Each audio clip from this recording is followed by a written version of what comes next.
It's already been 2.5 years since the hateful notion that maybe campus racial segregation isn't a good idea caused a roaming mob, or in some cases a rolling mob, of social justice comic book characters to take the Evergreen State College hostage, oust some of its most beloved professors, and tank the school's attendance into the ground, all under the supposed leadership of a de facto prisoner, the college president.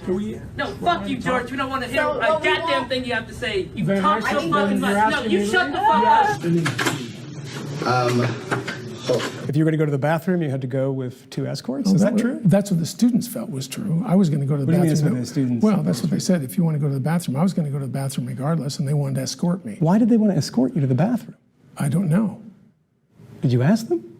No, of course not. Bafflingly, that guy is still running the school, even as numbers continue to dwindle each and every year. He wrote the blueprint for how to destroy a school and stain the degree of every alumnus in one easy step: complete and total surrender to the mob. If anything positive could come of that episode, it's only hope that college leadership elsewhere will observe and think, yeah, you know what? I think maybe a spine and at least one ball against these unreasonable hordes would probably be helpful next time. Apparently, the viral video didn't make it to Syracuse University in New York, or at least it's long forgotten, because what we're seeing there in recent weeks has all the makings of a sequel. You have the same irrational student shrieking. I hate it here. I hate it here. I hate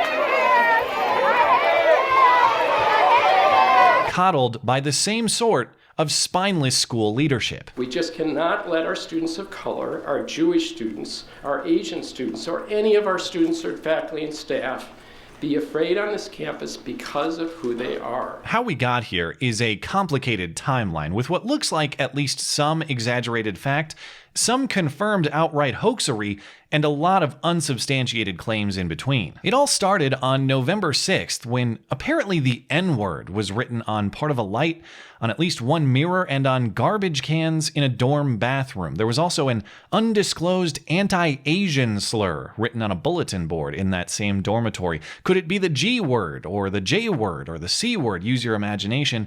But I don't see a detailed description of what we're dealing with here. Is it spray paint? Is it Sharpie? Is it washable window paint? Unspecified. But school leadership held meetings and issued statements condemning the action and saying the exhibited behavior and language are not tolerated at Syracuse. Syracuse's Residence Hall Association, the group for students who live on campus, issued a statement condemning Syracuse's administration for failing to inform students of the incident in a timely fashion, putting the safety of minority students in jeopardy, all because somebody wrote the wrong word somewhere on a campus of over 22,000 kids spread across a square mile. It's fair speculation that whatever's happening here is after exactly that sort of reaction. Is it a troll? Is it some social justice activist hoaxing harmless incidents to stir up reasons for their own progressive activism? Who knows? But that sort of overreaction is exactly what the person is looking for, and it's exactly why this chain of events continues. If you're a student and you want this to stop, drop your indignant raised fist, shrug, and just go about your day instead. If you're the school and you want this to stop,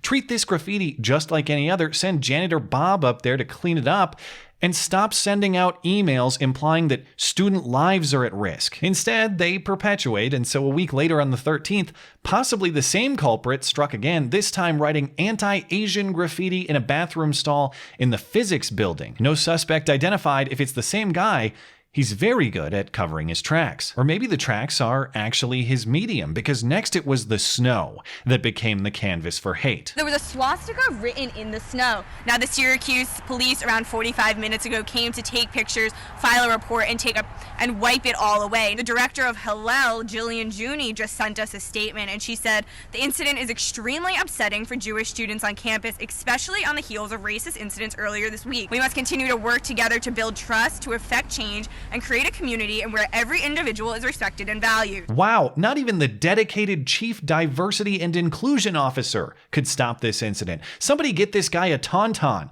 We're gonna need 24-hour snow patrol. And please, make it a tauntaun of color. The white ones have enjoyed their privileged spotlight long enough. This general pattern has continued on a semi-daily basis. More undisclosed anti-Asian graffiti on the 14th. Someone yelled a slur out a dorm window at a Chinese kid. And funny, there are no witnesses, even though the building houses over 600 students. And with each and every episode, campus safety and school leadership keep sending out emails of condemnation and sensitivity and alarmism, thus prompting the exact sort of reactions that perpetuate this sequence of events. So I just thought when I first got the email and I was reading something else, one of the professors thought the same thing, just like some dumb act of, bigotry, and then it just kept, persistent, kept getting emails literally every hour, I'd get a new one. And then I'm up late last night doing an essay, and I see that somebody's posted a manifesto from the library. What he's referencing is the confirmed hoax portion of this storyline. Someone was airdropping the Christchurch shooter's manifesto to people's phones and computers at the library, at least that was the claim. But campus authorities couldn't find anyone who actually received it, and so the school is labeling this portion of the story a hoax. As far as what's real, or at least potentially real, 4 Syracuse students have been suspended, as well as all social activities for fraternities for the semester, after a group of frat boys allegedly called a black guy a racial slur this past Saturday night. Though it should be noted that most of those allegedly involved were not in fact Syracuse students. But even if they were, I'm inclined to believe this has more to do with drunken frat boy shit-talking than it does with some neo-fascist campus takeover. There has also been one arrest during this fiasco, but it's an arrest for another type of graffiti in support of the ongoing student protests. A Syracuse freshman has been charged with multiple counts of criminal mischief. Those student protests have come in the form of sit-ins, occupying various spaces across campus with, of course, a corresponding series of demands to go with them, including expulsion as punishment for any hate crime, more mandatory diversity classes for incoming freshman students, mandatory diversity training for staff, more diversity hires, you know the drill.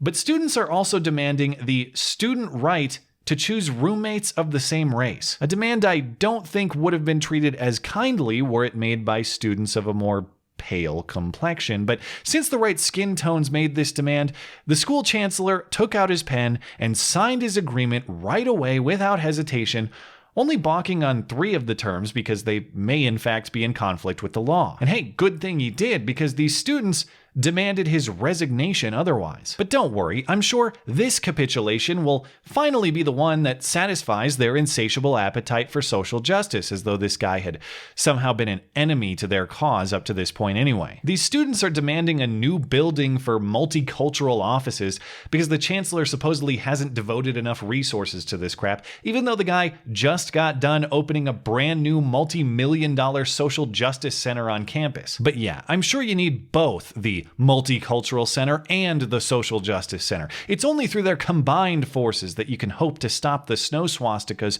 once and for all. Alternatively, you can just stop caring for free anytime. And that finally brings us to the clip with which I opened. Footage from some of these student sit-ins across campus that shows the end result of coddling these kids every whim instead of telling them to grow up, because the world can be tough sometimes. Yes, you may need to be tough enough to see a Sharpie word you don't like from time to time. This unquestioned coddling, this refusal to push back on these kids, doesn't help them. It only deepens their delusions. It escorts them hand in hand to the brink of mental illness, at least if we believe their testimony. I haven't slept, I haven't had a peaceful night, I've been having anxiety attacks, and I don't want to talk about what happened to me anymore, because I cry when I do. I get anxiety attacks, I have panic attacks.